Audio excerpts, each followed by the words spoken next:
Hello વિદ્યાર્થી મિત્રો, Pankaj sir education ચેનલમાં આપનું હાર્દિક સ્વાગત છે. પરમાણુનો બંધારણનો 13 નંબરનો લેક્ચર હાઇઝનબર્ગની અનિશ્ચિતતાનો સિદ્ધાંત સમજાવો. ક્વોન્ટમ યંત્રશાસ્ત્ર તરફ બોહરના નમૂનાની મર્યાદાના કારણે વૈજ્ઞાનિકો ક્વોન્ટમ યંત્રશાસ્ત્ર તરફ વિચાર કરવા લાગ્યા અને તેની અંદર બે મહત્વના વૈજ્ઞાનિક ડ બ્રોગલી, જેના વિશે આપણે જોયું, જેમણે કીધું કે દ્રવ્યને દ્વૈત સ્વભાવ છે. હિસ્ટ્રીની અંદર એના પહેલા વિચાર કરીએ તો મેક્સ પ્લાન્ક અને મેક્સવેલ નામના વૈજ્ઞાનિકે મેક્સવેલે કીધું કે ફોટોનને, પ્રકાશને, વિકિરણને તરંગ સ્વભાવ છે. પ્લાન્કે કીધું કણ સ્વભાવ છે, મતલબ પ્રકાશ પણ દ્વૈત વર્તણૂક ધરાવે છે. બીજી બાજુ ડ બ્રોગલીએ કીધું કે દ્રવ્ય એટલે કે ઇલેક્ટ્રોન પણ દ્વૈત વર્તણૂક ધરાવે છે. એનું પરિણામ દ્રવ્ય અને પ્રકાશ દ્વૈત વર્તણૂક ધરાવે છે. તેનું પરિણામ એટલે હાઇઝનબર્ગની અનિશ્ચિતતાનો સિદ્ધાંત. તો હાઇઝનબર્ગે શું કીધું?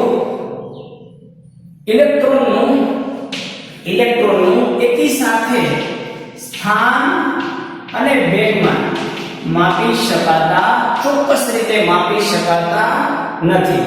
આ એનું નિવેદન છે. શું છે નિવેદન હાઇઝનબર્ગનું? ઇલેક્ટ્રોનના એક સાથે સ્થાન અને વેગમાન માપી શકાતા નથી. આ હાઇઝનબર્ગની અનિશ્ચિતતાનો સિદ્ધાંત છે. એને ગાણિતિક સ્વરૂપે સ્થાનમાં અનિશ્ચિતતા એટલે ડેલ્ટા x અને વેગમાનમાં અનિશ્ચિતતા એટલે ડેલ્ટા px તે h/4π જેટલું હોય અથવા તેનાથી મોટું હોય. સ્થાન અને વેગમાનમાં અનિશ્ચિતતાનું મૂલ્ય h/4π જેટલું હોય અથવા તેના કરતા નાનું હોય. આ હાઇઝનબર્ગની અનિશ્ચિતતાનું ગાણિતિક સ્વરૂપ છે. ડેલ્ટા p એટલે વેગમાન છે. આપણે ડેલ્ટા p બરાબર શું મૂકી શકીએ? mv. m અચળ છે, ડેલ્ટા v x પર કરી શકો, ન કરો નો પ્રોબ્લેમ.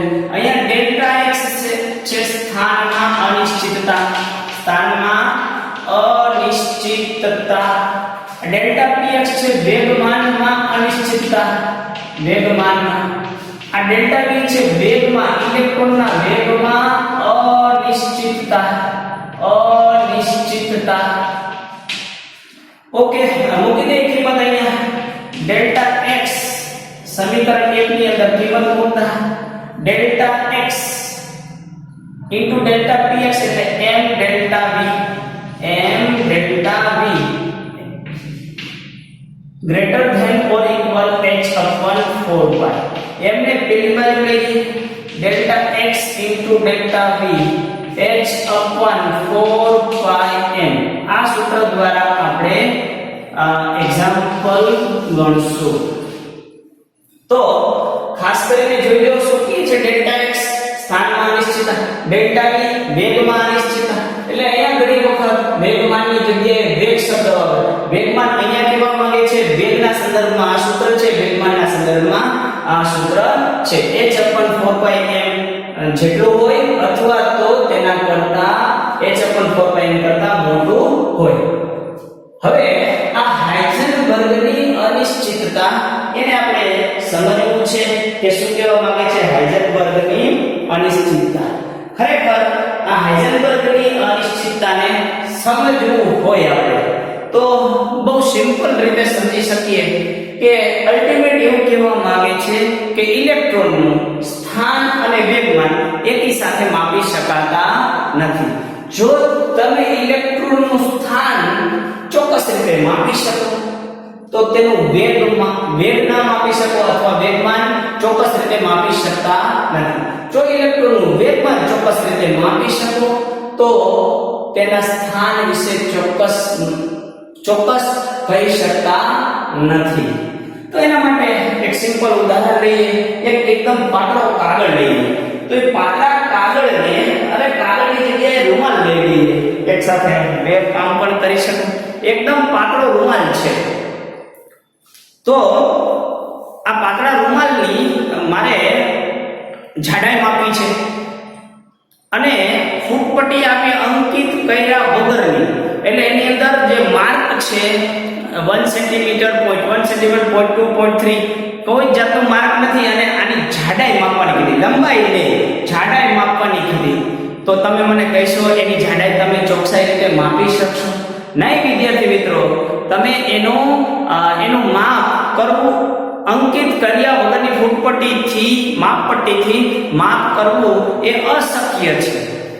એવી જ રીતે ચાલો અંકિત કરેલી ફૂટપટ્ટી આપીએ, પણ આનું જો તમારે ચોક્કસ જાડાઈ માપવી હોય તો તમારી ફૂટપટ્ટીના કાપા આની જાડાઈ કરતા ઓછી જાડાઈને સારી રીતે માપી શકે તેવી ફૂટપટ્ટી હોવી જોઈએ, તેવી માપપટ્ટી હોવી જોઈએ.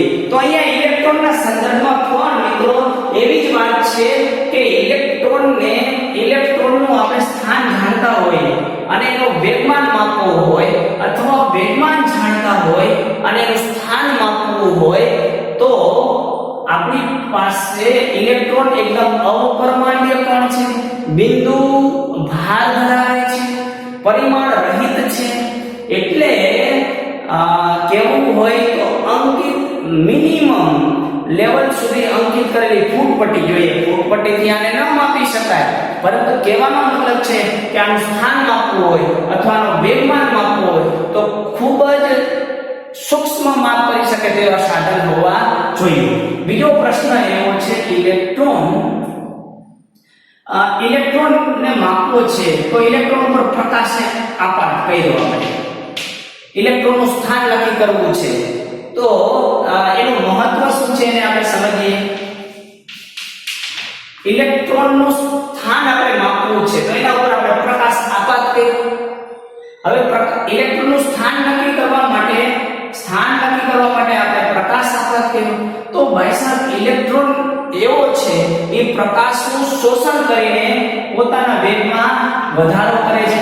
એટલે એનો વેગ ડેલ્ટા x તમે માપી શકો તો તેનો ડેલ્ટા v એટલે કે વેગ અથવા તો ડેલ્ટા p ચોક્કસ રીતે માપી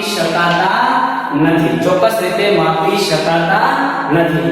તો અહીંયા વિદ્યાર્થી મિત્રો હાઇઝનબર્ગની અનિશ્ચિતતા શું કહેવામાં આવે છે? હાઇઝનબર્ગ બસ એટલું ધ્યાનમાં રાખો કે ઇલેક્ટ્રોનનું એક સાથે ઇલેક્ટ્રોનનું સ્થાન અને વેગમાન માપી શકાતા નથી. સ્થાન ચોકસાઈપૂર્વક માપો તો વેગમાનમાં અનિશ્ચિતતા જોવા મળે છે, વેગમાન માપો તો સ્થાનમાં અનિશ્ચિતતા જોવા મળે છે. કોઈ પણ પદાર્થનો તમે સ્થાન જાણતા હોય, કોઈ પણ પદાર્થનું તમે સ્થાન જાણતા હોય, એનો વેગ જાણતા હોય અને તેના ઉપર લાગતું બળ જાણતા હોય, કોઈ પણ પદાર્થનું સ્થાન ક્યાં છે અત્યારે, એનો વેગ કેટલો છે અને એના ઉપર લાગતું બળ જાણતા હોય તો અમુક સમય પછી આફ્ટર ટી અમુક સમય પછી તે પદાર્થ ક્યાં હશે તેના વિશે જાણી શકાય. પરંતુ અહીંયા ઇલેક્ટ્રોન એ અપરમાણ્ય છે, પરિમાણ રહિત છે. સ્થાન જો જાણવા માટે એના પર પ્રકાશ આપાત કરીએ છીએ તો એ પ્રકાશમાંથી ઊર્જાનું શોષણ કરી અને ઇલેક્ટ્રોનના વેગમાં વધારો થઈ જાય છે. ઇલેક્ટ્રોન ઝડપથી ગતિ કરે છે, એનું સ્થાન એક સાથે માપી શકતા નથી. તો અહીંયા ખાસ કરીને અહીંયા ઇલેક્ટ્રોનની બાબતમાં એક સાથે એનું સ્થાન અને વેગ માપી શકાતા નથી. નેક્સ્ટ અહીંયા આપણે ચર્ચા કરીએ પ્રક્ષેપ પથ. એક શબ્દ છે પ્રક્ષેપ પથ એટલે નિશ્ચિત પથ. પ્રક્ષેપ પથ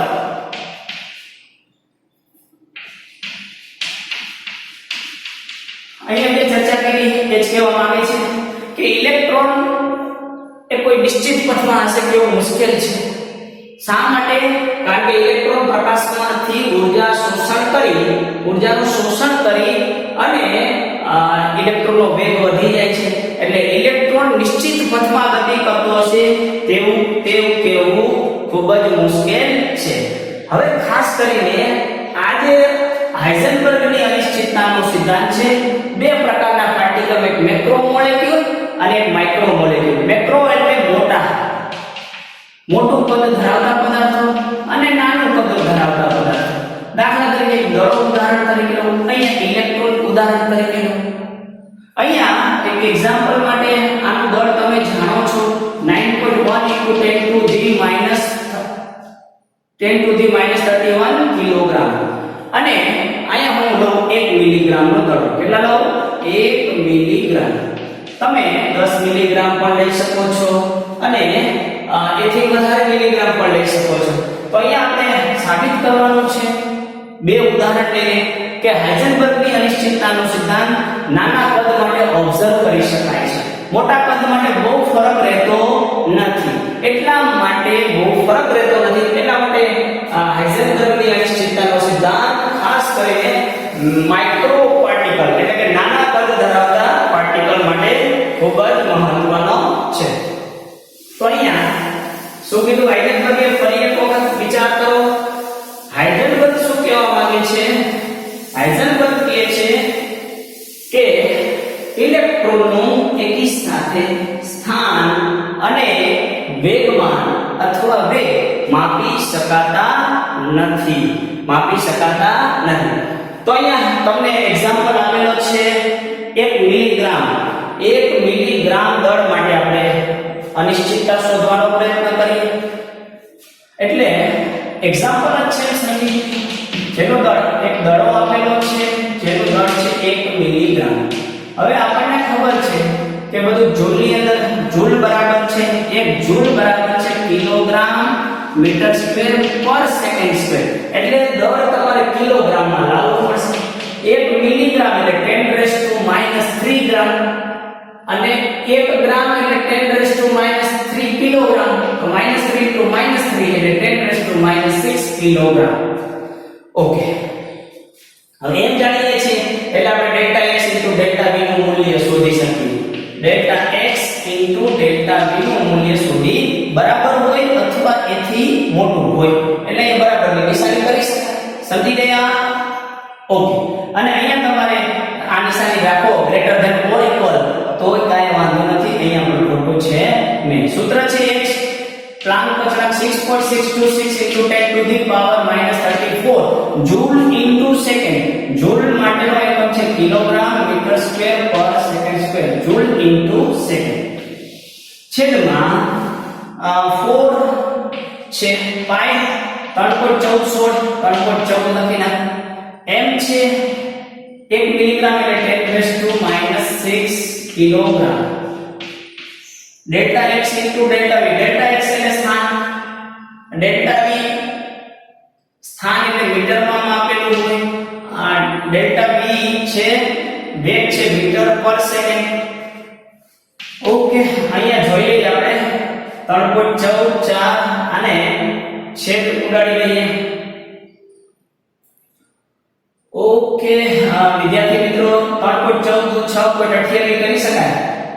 3.14 હું એપ્રોક્સિમેટ કરું છું, તમે એક્ઝેક્ટ કરી શકો છો. આમ એપ્રોક્સિમેટ 6.28 નજીકનું થઈ ગયું એટલે 2 * 4 એટલે 0.5 સમથિંગ આવશે. 0.5 એક્ઝેક્ટ એનો આન્સર છે 10⁻28. ચાલો અહીંયા 0.5 કરું. 1 મિનિટ.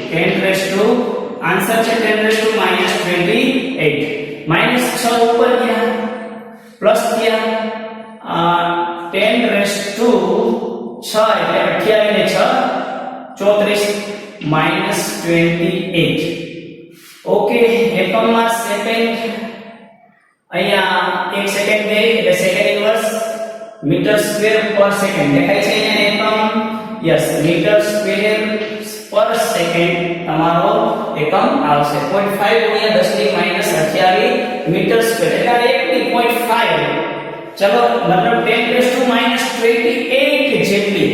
તમે સમજો 10⁻28 એટલે ખૂબ જ નાની, જેને અવગણી શકાય. આ અનિશ્ચિતતા છે તે ખૂબ જ નાની છે.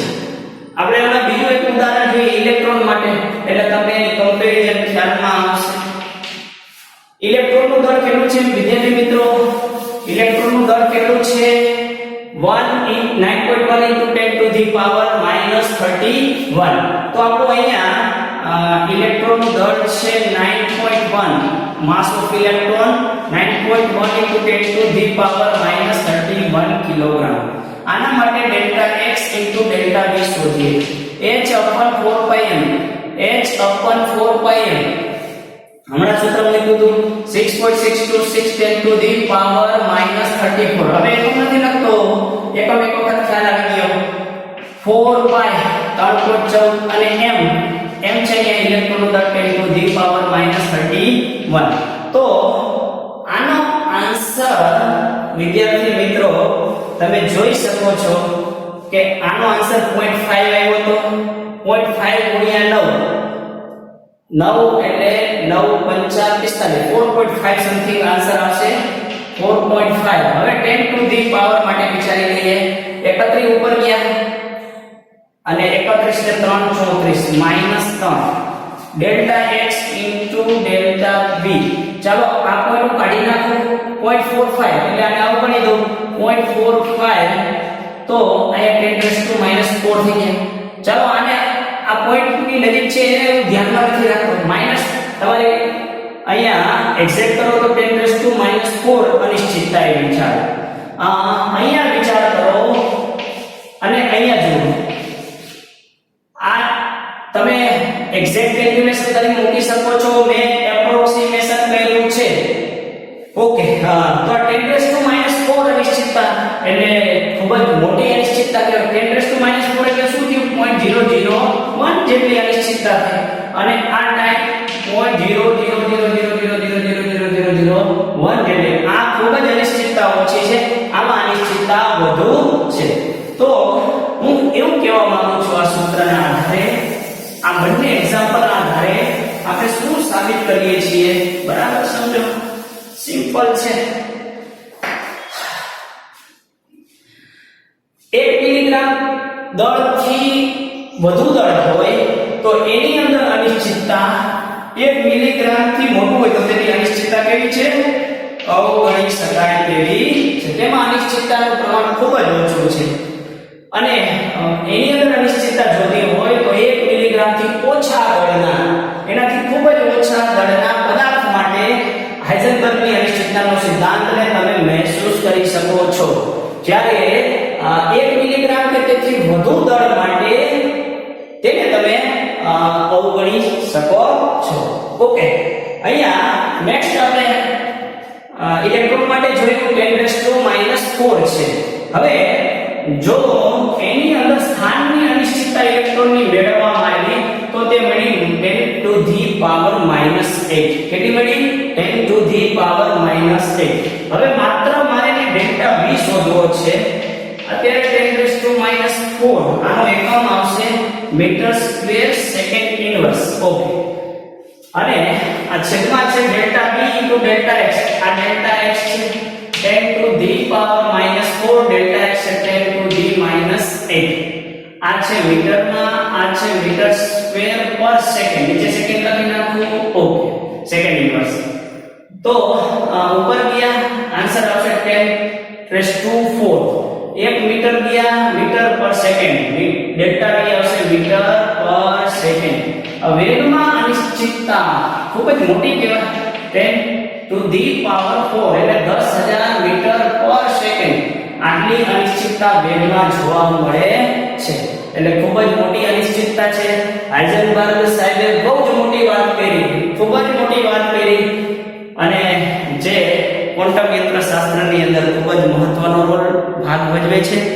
તો આજે આપણે વિદ્યાર્થી મિત્રો delta x into delta p greater than or equal to h upon 4 pi. પછી ડેલ્ટા p બરાબર, p એટલે વેગમાન. વેગમાન કોના જેટલું હોય તો દળ અને વેગના ગુણાકારને વેગમાન કહે છે. p બરાબર mv. એના ઉપરથી આપણે સૂત્ર મેળવ્યું delta x into delta v બરાબર h upon 4 pi m. બરાબર પણ લખી શકો, ગ્રેટર ધેન ઓર ઇક્વલ પણ લખી શકો છો. કાં એના જેટલું હોય કાં h upon 4 pi m કરતા મોટું હોય. વિદ્યાર્થી મિત્રો, ફરી એક્ઝામ્પલની પ્રેક્ટિસ કરીએ. અહીં આપણે બે એક્ઝામ્પલ જોઈએ જેથી આપણો કન્સેપ્ટ હાઇઝનબર્ગની અનિશ્ચિતતાનો વધુ દ્રઢ થઈ જાય. અહીંયા એક ઇલેક્ટ્રોન માટે આપણે જોવાનું છે અને આ ઉદાહરણને ગોળકના દડા માટે જોવાનું છે. જોઈએ સૂક્ષ્મદર્શક યંત્રથી યોગ્ય ફોટોનો ઉપયોગ કરી ઇલેક્ટ્રોનનું સ્થાન 0.1 ઇલેક્ટ્રોન અંતર જેટલું માપવામાં આવ્યું. સ્થાન આપણને મળ્યું 0.1 ઇલેક્ટ્રોન. ઇલેક્ટ્રોનની ગતિના માપનમાં અનિશ્ચિતતા શોધો. એટલે ડેલ્ટા x છે 0.1 એંગસ્ટ્રોમ. એને આપણે મીટરમાં ફેરવી નાખીએ 0.1 * 10⁻⁻10 મીટર. ડેલ્ટા x છે આપણે ડેલ્ટા v શોધવો છે. તો સૂત્ર આપણું છે ડેલ્ટા x * ડેલ્ટા v બરાબર h/4πm. ડેલ્ટા v ને સામે ડેલ્ટા v શોધવાનું છે. ડેલ્ટા v ને સૂત્રનો કરતા બનાવો. ડેલ્ટા x ને અહીંયા આવવા દો. ઓકે, અહીંયા અંતર એટલે કે ડેલ્ટા x આપેલો છે. m દળ, ઇલેક્ટ્રોનનું દળ તમને ખબર છે.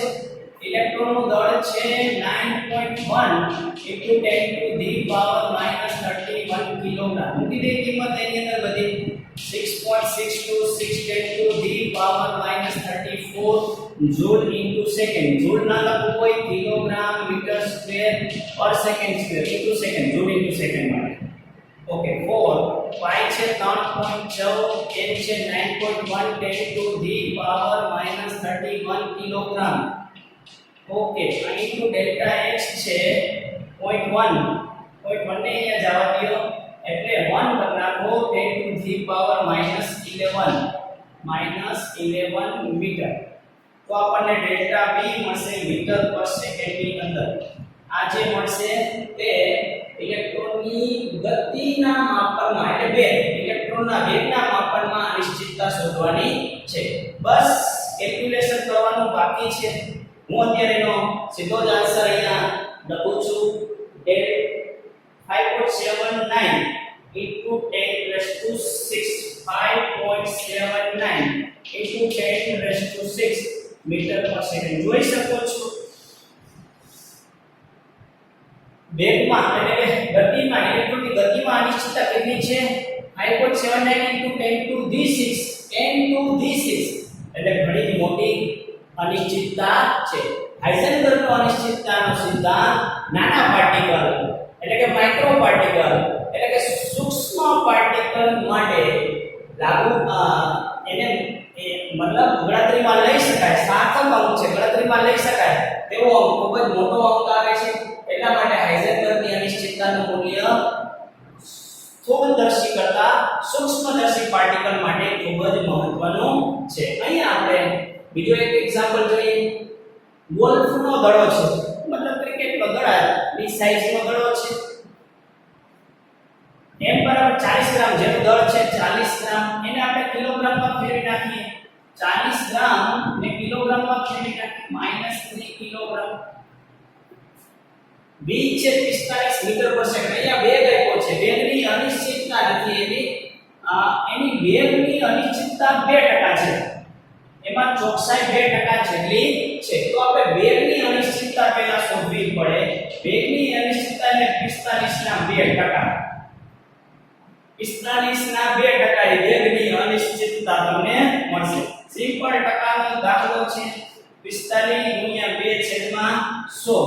નો ખબર પડે તો હમણાં 83 પણ તમને કહું. 45 × 90/100 એટલે એક મિનિટ ગયું 90/100. 1 મિનિટ 9/10 એટલે 0.9. આ તમારું આવ્યું વેગમાં અનિશ્ચિતતા એટલે મીટર પર સેકન્ડ. આ શું કહેવામાં આવે છે? 45 અનિશ્ચિતતા 2% છે. 2% એનો મતલબ શું થયો? 100 એ 2 ની અનિશ્ચિતતા છે. તો 45 એ કેટલાની? 45 × 2/100 આવી ગઈ. સાદો ટકાનો દાખલો છે. બસ તમારું 7મા 8મા ધોરણના ટકાના દાખલા ઉપરથી કન્સેપ્ટ ઉપયોગ કરેલો છે.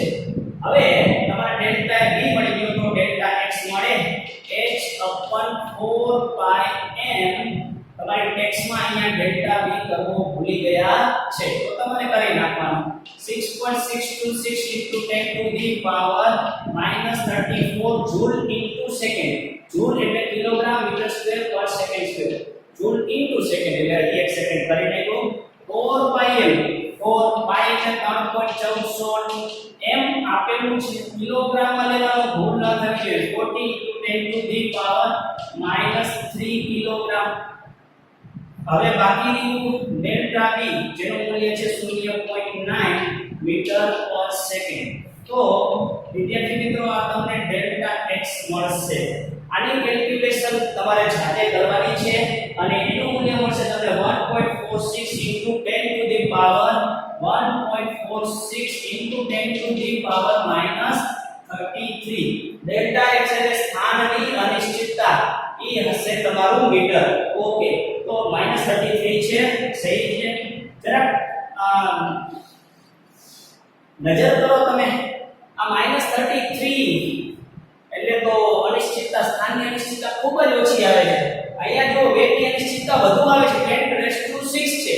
આ 10⁻−33 ખૂબ જ ઓછી આવે. શા માટે? કારણ કે સ્થૂળદર્શીય એટલે કે મોટું કદ ધરાવે છે જ્યારે નાના કદ માટે હાઇઝનબર્ગની અનિશ્ચિતતાનો સિદ્ધાંત સાર્થક છે જ્યારે આ મૂલ્ય સાર્થક નથી. એટલે કે આ મૂલ્ય ગણતરીમાં લઈ શકાય તેવું ખૂબ જ ઓછો ફરક છે જેને અવગણી શકાય તેવો છે. શું કહી શકાય એવો છે? અવગણી શકાય તેવો છે. તો આવી રીતે તમે હાઇઝનબર્ગની અનિશ્ચિતતાનો સિદ્ધાંત સાબિત કરી શકો. ફરી એક વખત તો વિદ્યાર્થી મિત્રો હાઇઝનબર્ગની અનિશ્ચિતતાનો સિદ્ધાંત નામ જ મજાનું છે. હાઇઝનબર્ગ ની અનિશ્ચિતતા શું છે? એમને એવું કીધું કે ઇલેક્ટ્રોનનું સ્થાન એકી સાથે સ્થાન અને વેગમાન માપી શકાતા નથી. આ એનું વિધાન છે. એનું ગાણિતિક વિધાન શું છે? ગાણિતિક સ્વરૂપ શું છે? Delta x * delta p greater than or equal to h/4 pi. h/4 pi જેટલું હોય અનિશ્ચિતતા અથવા તો તેના કરતા અનિશ્ચિતતા વધુ હોય. આ ઘણા બધા પ્રયોગોના આધારે હાઇઝનબર્ગે આ સૂત્ર આપ્યું છે delta x * delta p greater than or equal h/4 pi. ઘણા વિદ્યાર્થીને ગ્રેટર ધેન માં પ્રશ્ન હોય. ગ્રેટર ધેન કોને કહેવું? લેસ ધેન કોને કહેવું? અરે ભાઈ સાહેબ કાઈ નથી ઇંગ્લિશમાં. જો આ લ આવી રીતે થયો કે નહીં? લ આ લેસ ધેન અને આ ગ થયો એટલે greater than. Okay greater than અને લેસ ધેન. તો હાઇઝનબર્ગ સાહેબે સમજાવવાનો પ્રયત્ન કર્યો એક સાથે ઇલેક્ટ્રોનનું સ્થાન અને વેગમાન માપી શકાતા નથી. તમે સમજો ખૂબ જ ગતિમાં કોઈ પણ પદાર્થ હોય તો એની ગતિ માપી શકીએ તો એનું સ્થાન ન માપી શકીએ. અરે ઇવન ખાલી વિમાન માટે જોઈ લો. બહુ જ ઝડપથી વિમાન ગતિ કરે છે તો એનું સ્થાન આપણે અહીં જોયું પણ એની ગતિ ખૂબ જ વધારે થોડી વારમાં તે આગળ વધી જશે. મેક્રો પાર્ટિકલ છે, સ્થૂળદર્શી પાર્ટિકલ છે, છતાં પણ થોડું માપવું મુશ્કેલ છે. થોડું આજે ટેકનોલોજીનું ડેવલપમેન્ટ થયું છે એટલે સ્થૂળદર્શી પદાર્થ માટે માપી શકાય છે પરંતુ સૂક્ષ્મદર્શી પદાર્થને માપવા એ ખૂબ જ મુશ્કેલ છે. તેનો નિશ્ચિત પથ કેવો ખૂબ જ મુશ્કેલ છે. તેને ઇલેક્ટ્રોન પ્રક્ષેપ પથની અંદર હશે તે કેવું અશક્ય છે. તો અલ્ટિમેટ હાઇઝનબર્ગ સાહેબે એટલું જ કીધું કે delta x * delta p greater than or equal to h/4 pi. એના આધારે એક્ઝામ્પલ ગણી શકીએ અને આપણે તેનું કારણ કાઢ્યું કે સૂક્ષ્મદર્શી પદાર્થ માટે તેનું અનિશ્ચિતતાનું મૂલ્ય ગણતરીમાં લઈ શકાય તેટલું છે, લેવું જોઈએ. જ્યારે મોટા પદાર્થ છે, મોટા કદના પદાર્થ છે એના માટે અનિશ્ચિતતાનું મૂલ્ય ખૂબ જ નાનું હોય છે જેને અવગણી શકાય છે. તો વિદ્યાર્થી મિત્રો અહીંયા જ લેક્ચરને વિરામ આપીએ. નેક્સ્ટ પીરિયડમાં મળશું અને આ ચેપ્ટરના અંત તરફ જઈ રહ્યા છીએ. 13 નંબરનો લેક્ચર છે. વધુમાં વધુ 2 લેક્ચર લઈશું અને આ ચેપ્ટરને પૂર્ણ કરશું. Thank you very much.